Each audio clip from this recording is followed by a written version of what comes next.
Good morning, everybody. This is my first day back from vacation. I have about 500 emails to go through today. So if I don't respond to yours immediately, that's why I will get to it. Had a great time off. I'm happy to be back. Happy Valentine's Day to everybody here. I see lots of red. I tried to wear my special Valentine's Day outfit as well. Today there is a marketing open house from 3 to 5 o'clock. So if you see directors out and about in the hallways placed in our model apartments, it's because we're anxiously awaiting to greet our potential residents that will be here at the community today. Our open house events are probably our most successful marketing event at Freedom Plaza.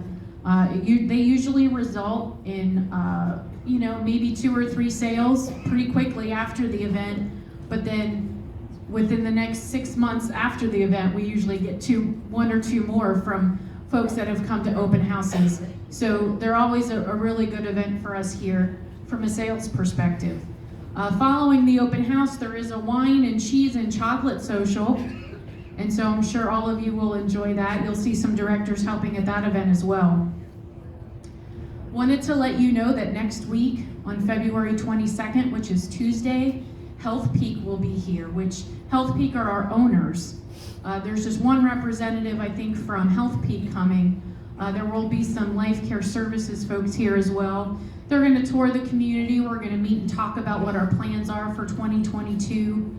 We will be getting started on some of our larger capital projects here in the next month or so. Hopefully, we're in the process of getting bids and determining scope of those projects. So lots of good things to come in the next month or so from a capital perspective. And then in March, I think March 9th or 10th, I'm not sure which day Freedom Plaza will be, but we are rescheduling the CEO visit that was originally scheduled in December. So we're gonna have the CEO from Health Peak and the CEO from Life Care Services coming to Freedom Plaza and touring the community. They'll not just Freedom Plaza, they're gonna be visiting all the Florida communities, but something we haven't had in a long time because of the pandemic are these visits from our owners and management companies. So we're getting those started again, which is always a good thing. So make sure you give the folks in suits you see walking around a Freedom Plaza welcome. Later this month on the 28th, we're going to be having a Motown concert, which is part of our celebration of Black History Month. So be sure to take part in that concert. The week before I left, I think it was February 3rd, we had our last floor/wing/GVT building meeting in the club room. We did our 2 months worth of meetings. We got lots of great feedback from the residents. Some of the things we've taken care of or addressed already. We still have some homework to do from those meetings.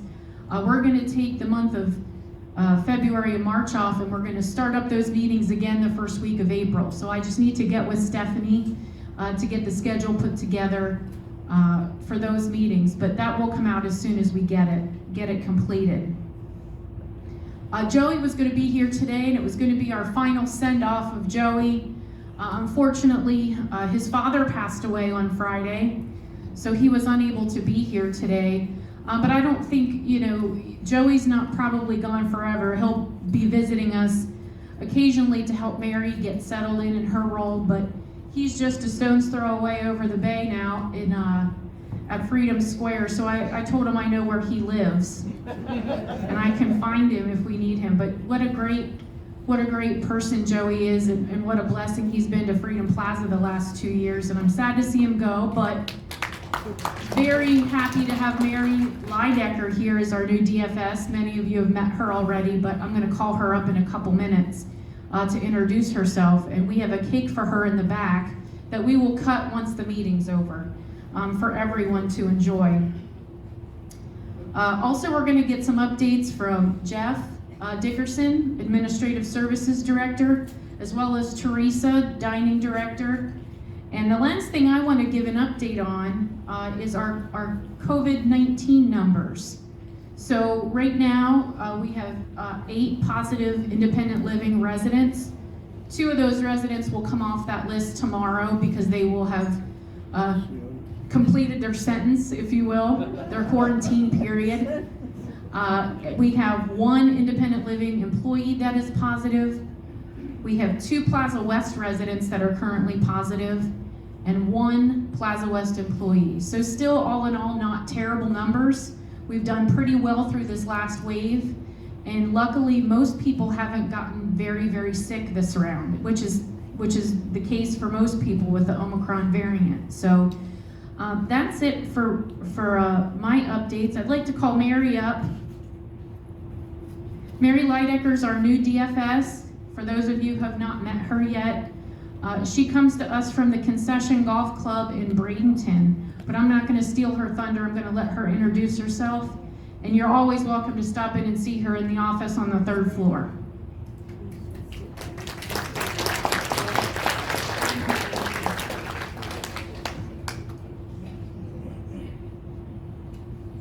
Thank you, Angie, for everything. Hold it up close to your face. Like this? Yeah. Okay. So, hello everyone. Do you have a face? Yeah, here. You didn't take the mask. I do Oh, have a there we face. go. There you go. Hi everyone. My name's Mary. I'm very happy to be here with everyone today. As Angie mentioned, I spent the last 4.5 years as a controller over at the Concession Golf Club. So we actually even hosted the World Golf Championship during that time. So before that, I spent about 14 years at Keswick, which is up in Charlottesville, Virginia. So I'm originally from Virginia, lived up there almost my entire life, and worked up there, started out in F&B, and worked my way on all the way into the accounting department. So that's pretty much it. I really look forward to working here and getting to know each and every one of you, and feel free to stop by my office with any questions, and take it easy on me at first because I don't know anything. Thank you. For those of you that don't know what F&B stands for, it's food and beverage. So Teresa, she's probably going to help Teresa a lot while she's here at Freedom Plaza. Jeff, is Jeff here? Right here. Oh, there you are. Come on up and give us some updates on administrative services.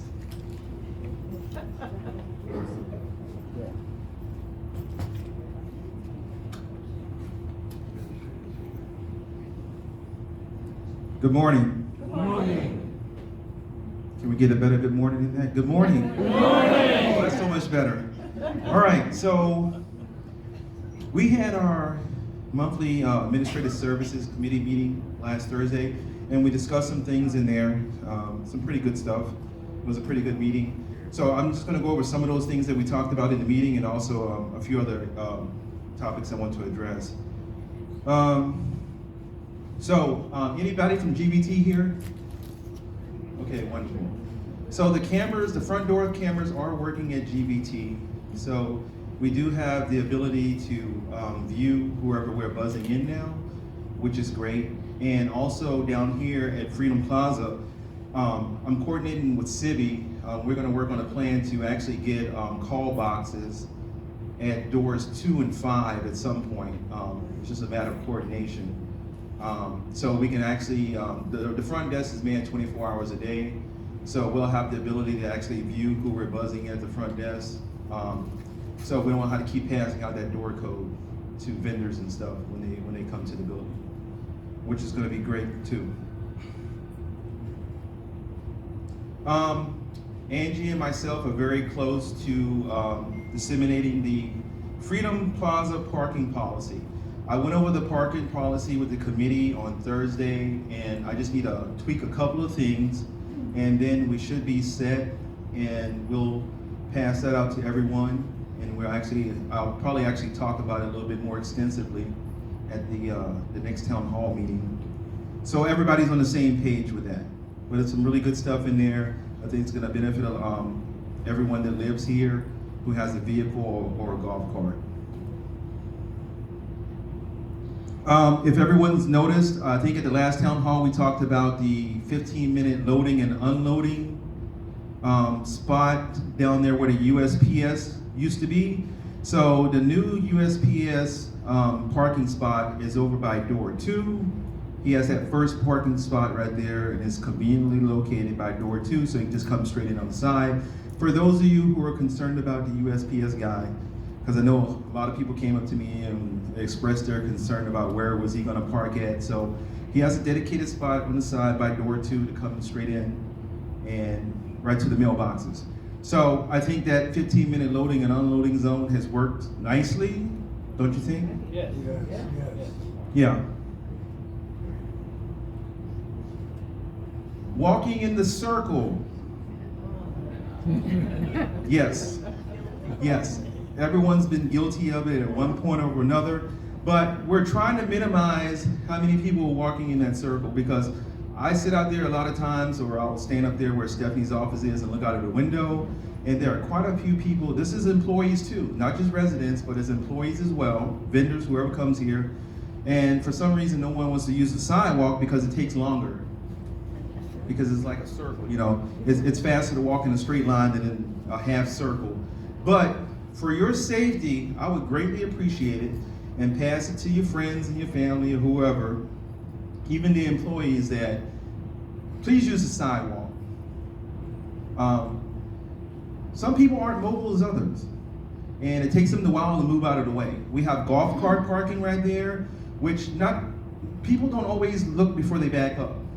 Also, we have the resident 1-hour parking there and the handicap parking there. And you know, I've almost seen a couple accidents occur where someone wasn't looking when they were backing up and almost hit someone. So for your safety, please use the sidewalks instead of walking in the circle.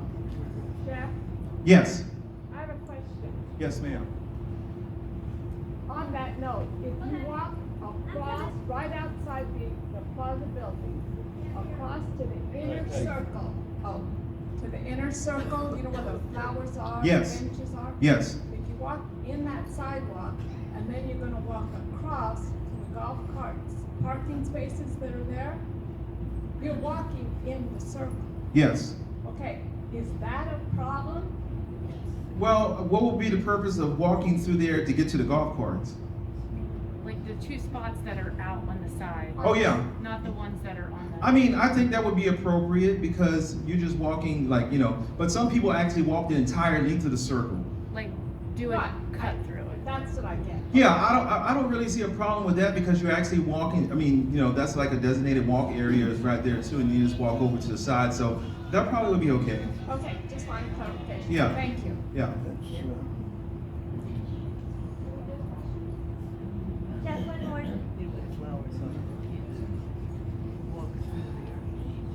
Hi.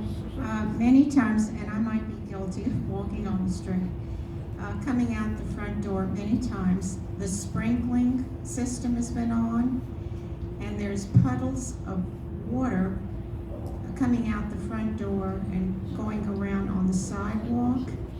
And many times I have to I don't want to walk in the water, and so I go a little bit on the curb on the side, on the street, and then back onto the sidewalk. But there seems to be water that sort of sits around very close to the entrance going to the right, you know, to go to the cars and stuff. Yes. And so I just avoid that by going into the street, and then I go back into the sidewalk. So I think a lot of people do that so they don't get into water. Do we need to redirect the sprinklers, or? I'll get with City on that and see if they can, like Angie just said, redirect the sprinklers so they're aimed in a different position, so they're not getting all over the sidewalk. I can't promise you that, but I'll get with him and see what we can come up with. What was that? Sidewalk is low and public class. Yeah. Right. I'll get with Sibby and see if we can come up with some way to fix that. I know this is like a front desk topic, but this is in regards to guest rooms, and especially during the holidays, we get booked up pretty fast at the front desk with reservations and stuff. So one of the things we talked about at the committee meeting was maybe potentially partnering with like an Airbnb or some other a nice hotel out in town somewhere that's close, fairly close to here. So when we are full, that we can redirect them to maybe staying in one of these places. I'm gonna do a little bit more research. Ardette, she gave me some information. Well, she's gonna give me some information. And I'm gonna go check these Airbnbs out because I heard they were really nice. So for your families and your loved ones that might be coming in a holiday, we're all booked up, we can redirect them to one of these places. It's fairly reasonably priced and also really nice. Okay, so transportation.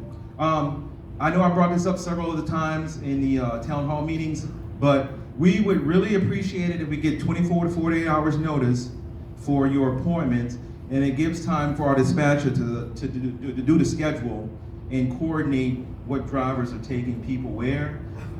We still get quite a few last minute calls or last minute walk-ins saying, and I know stuff happens, last minute walk-ins or last minute calls saying that they need a ride. Sometimes it's within 10 or 15 minutes of their appointment, saying they need a ride. Once again, transportation does a wonderful job of trying to accommodate everybody, but it's really difficult to try to coordinate some of these things with such short notice. So I know some people count on other people for a ride sometimes, and that doesn't always happen, and then they're kind of stuck and they come to us. So, you know, I kind of had this conversation with someone last week, and I was like, well, you probably should use transportation as your primary source to getting back and forth to your appointment rather than depending on someone else to take you, because that's what we're here for. And normally, I know when doctor's appointments, like I go to the doctor myself, I already have another appointment set up maybe a month down the road. So you can come to us as early as possible. It doesn't have to be 24 to 48 hours. You can come to us 2 weeks, 3 weeks prior to let us know you have that an appointment and schedule it with them. And they'll record it and they'll keep it, they'll have you on the schedule. Doesn't matter how far in advance you guys come to us, we'll have you on that schedule when your appointment is, okay? But we'll be greatly appreciated 24, 48 hours in advance. And so we can work on that.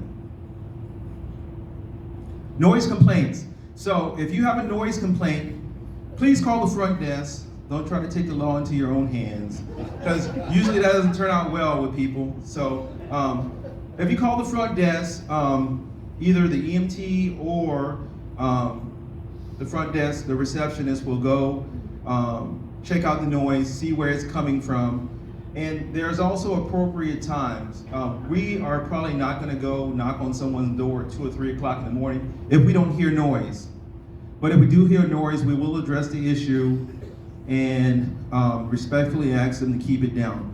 But you know, we've gotten several complaints about noise, and it's like 2 or 3 o'clock in the morning, and you know, my employees, they go up there and check it out, they don't hear anything. So we're not gonna knock on the door or try to address that issue if we don't hear any noise, especially if it's for a brief moment. Because I think it's inappropriate to wake up, sometimes, you know, someone has been awakened to ask them if they're making noise. So how could they be making noise if you sleep?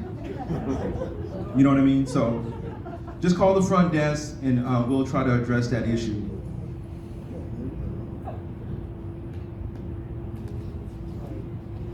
The front desk is probably going to be getting a facelift very soon. We're going to start doing a little bit of reorganization down there.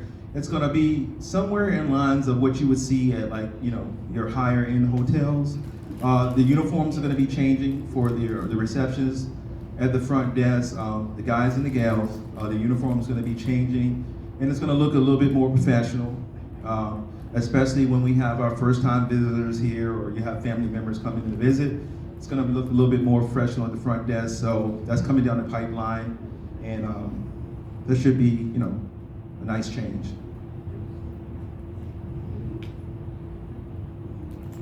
Lost and found. If anybody has lost something between 1965 to present, please come to the front desk, because we have a lot of jewelry. I probably got enough stuff to open a swap meet down at the front desk, right? There's a lot of jewelry, there's a lot of glasses, there's a lot of odds and ends stuff at the front desk, and we have like these nice little plastic bins that are just like completely full of stuff. So if you think you've lost something, please come down to the front desk and check it out to see if anything belongs to you, and you know, even if it doesn't, still take it. I'm gonna be, yes ma'am. I have to lose a 3-carat diamond ring If I did, I wouldn't tell you, no, I'm joking. No, I'm not seeing a 3-carat diamond ring down there. I'm gonna be coordinating with maintenance soon on getting the parking lot clean. I know some of you have come up to me and expressed your concern about there's a huge amount of leaves in the parking lot, especially underneath your vehicles where you park in. Some people are worried that it might catch on fire, or they're tracking leaves into their car when you get into it. So I'm gonna coordinate with maintenance this week and see if we can come up with some plan. But the plan is gonna require, and I heard they did this, we used to do this before, but the plan is gonna require you to actually move we're gonna do sections, and you're gonna have to move your vehicle at some point. So we'll coordinate with maintenance, and at some point, we'll be calling everyone who parks in that section, and you'll have to move your vehicle, maybe like the night before, move your vehicle to the different sections so they can take care of that first thing in the morning, then you can move your vehicle back there. Anybody have any questions? Yes, sir.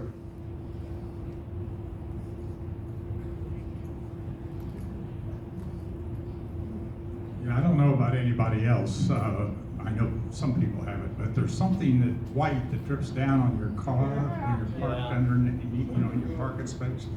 It's either on the hood or the back there on the windows. I don't know what it is. It's coming from obviously from the roof there. So I don't know what you could do about that, but if you go out there and just walk by the cars, you'll see this white stuff that is dropped in. Yes, I know exactly what you're talking about. This is where that comes from, because I park under the covered parking myself, and I keep my cars very clean. And sometimes I come out there and it's like all this white stuff is all over my car. It's like the condensation builds up on the inner side of the roof, and it starts to drip down. Because it's warmer during the evening sometimes, and it gets really cold at night. So all that condensation builds up early in the morning, and then all that stuff just starts to drip down. So I can address that with Civi and see if there's something that we can do to fix that. But I don't know what, but I'll talk to him about it. I know exactly what you're talking about. Any more questions? Going once. Going twice. Thank you, appreciate it.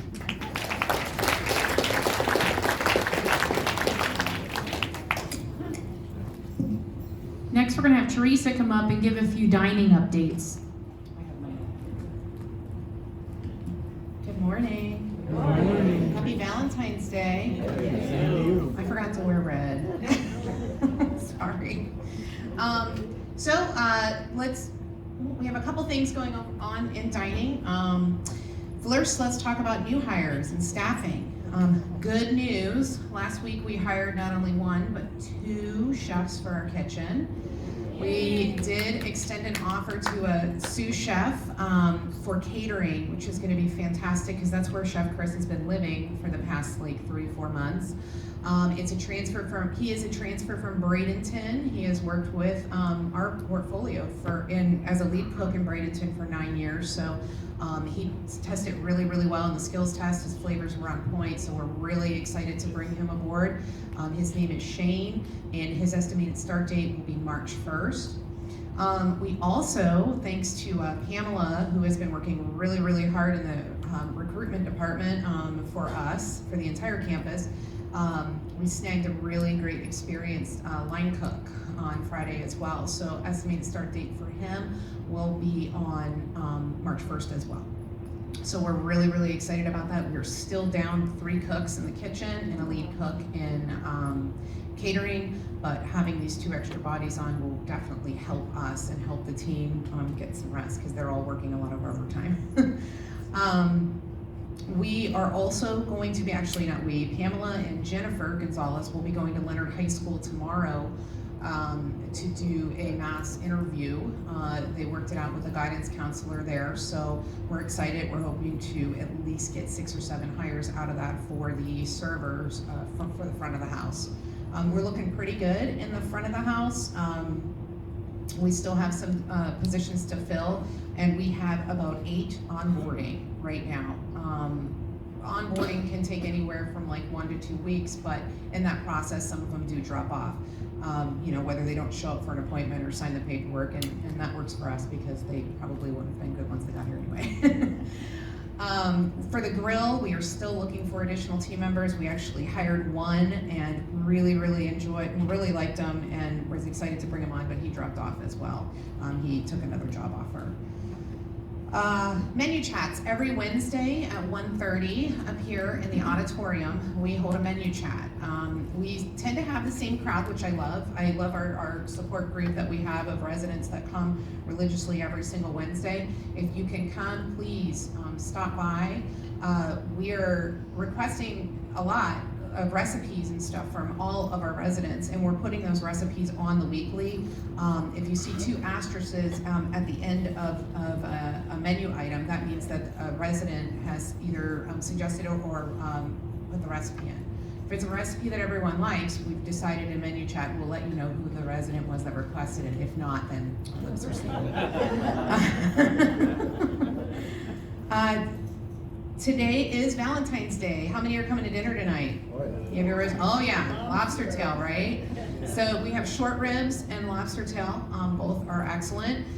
If you would like a second lobster tail tonight, there will be an additional charge. It's pretty steep because it's exactly what we paid for them, $11 a tail. And prices have gone up substantially. I almost fell out of my chair when I got that invoice. So imagine what that is like for the entire campus to bring in lobster. But Chef Chris wanted to do something really great for Valentine's Day. We do still have the always available menu as well for those that do not like lobster or short ribs. And if you prefer salmon, we have that as well. We kind of phoned it in on the dessert tonight in the dining room, a banana cake, and Chris did that on purpose because we're having a really nice after dinner soiree in the atrium from 5:30 to 7. We are going to have chocolate covered strawberry martinis, which I sampled the last 2 weekends. They were delicious. It's my recipe. And we have a lot of desserts and chocolates out tonight, so it's going to be a really fun, jam-packed day. But that's it from dining. Seder. I wanted to talk about Seder. We are going to be holding our annual Seder dinner on April 15th. Guests are welcome as well. It's $25 for guests and meal a day plus $18 for residents. This is a really nice dinner that we hold every year, and we welcome all to sign up to come down for it. We do have limited space available, so if you do plan on coming, please get your reservations in early. We're going to be posting that probably by the end of the week on where you can make your reservations. Does anyone have any questions for me? I do. Oh, I'm so sorry. Like Therese, currently Yes. the grill is on reduced hours. Yeah. Do you have an ETA and when we will go back to regular hours? I do not, because of staffing. A lot of it is really due to staffing. Right now, as the back of the kitchen team has been really stretched. There's in the front of the house, it's just starting to gain momentum, have enough team members. We don't have enough to pull over to the grill. We are doing a lot of catering events for residents, interdepartmental events as well, which taxes our catering team, which is very limited. Now that we do have a sous chef coming on in catering, that's going to ease up Chef Chris a little bit, and we may be able to move some players around, but I definitely want to get at least 1 to 2 more individuals hired for the grill before I can open back up full time. I'm sorry, I wish I had better news on that. We literally are interviewing everybody that we connect with. We spend a good majority of our day emailing, texting, and calling. And most of the time, the way to get to an applicant is through text, and then sometimes you can have the entire interview based on a text conversation. By the end of it, they're like, well, thank you, I'm not interested. So, I mean, that's what we're moving to now, but hopefully it will get better.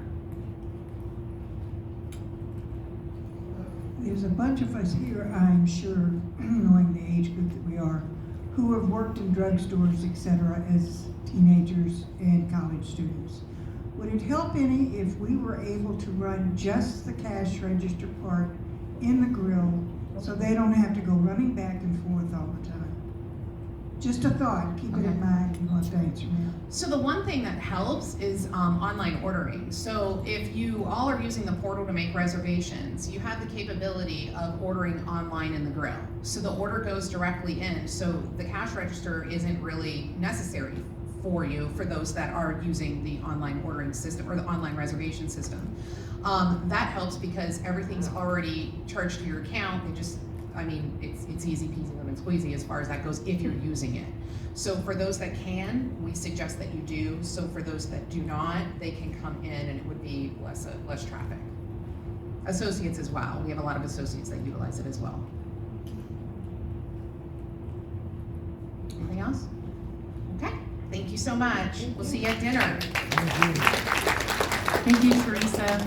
Just a couple more comments before we cut the cake in the back, because I know that's what everybody's anxiously awaiting. Stephanie and I talked this morning. It's been a struggle for us to find a good day and time for town hall and then appetizers with ANGIE every month, because appetizers with ANGIE, for example, later this month, it was at 3 o'clock, which is the time that if you want an IRD meal, you have to go pick it up in the Maui.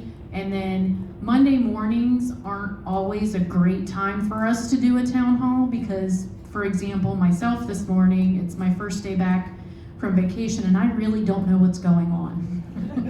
Although I'm catching up very quickly. So we are gonna change the schedule a bit, but all those details will be in a memo that I send out. Not big changes, just some time changes, but we'll get that all out in the memo to you so you can update your calendars going forward. Other than that, does anyone have any questions for me? All right, well, everybody go.